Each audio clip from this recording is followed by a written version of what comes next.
అనుకోండి, అప్పుడు ఇక్కడ ఇంకేం డెవలప్మెంట్ ఉంటుంది? అంతేగా. కలపలేదనుకోండి, ఇక్కడికే వచ్చి ఎవడన్నా ఉంటాడా? పోయి బెదవాడ గుంటూరు రోడ్డు ఉంటాడా? ఇది ప్రాక్టికల్ థింకింగ్. అవును.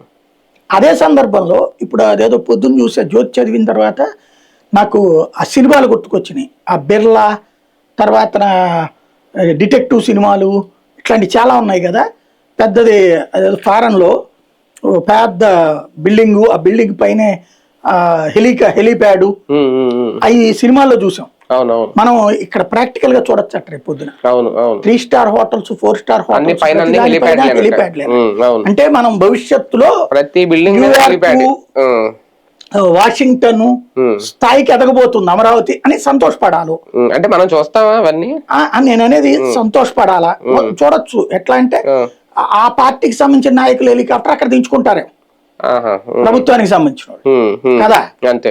ఇంకెవడొచ్చు అక్కడ ఉంటాడు. అందులో 3 స్టార్ హోటల్ ఇప్పుడు అక్కడికి ఇది బాగా అద్భుతంగా అయిపోయి హైదరాబాదు, బెంగళూరు, చెన్నై లాగా అయిపోతే అక్కడ ట్రాఫిక్ ఇబ్బంది కాబట్టి అక్కడికి వచ్చి ఉండాలి. హెలికాప్టర్ అందుకే పెట్టారేమో, కింద నుంచి ట్రాఫిక్ ఇబ్బంది ఉంటుంది. నాకు అది కూడా ఒక డౌట్ వచ్చింది. ఇప్పుడు 3 స్టార్ హోటల్ మొన్న కొన్ని పాలసీలు పెట్టారు, మీరు చూసే ఉంటారు.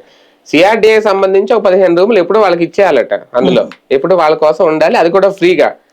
ఇప్పుడు సిఆర్డీఏకి సంబంధించి వచ్చిన వాళ్ళు ఎక్కువ అమరావతిలో 3 స్టార్ హోటల్స్ లో ఉంటారు. వాళ్ళకే ఫ్రీగా ఇస్తే ఆ హోటల్ ఏం చేయాలి ఇంకా?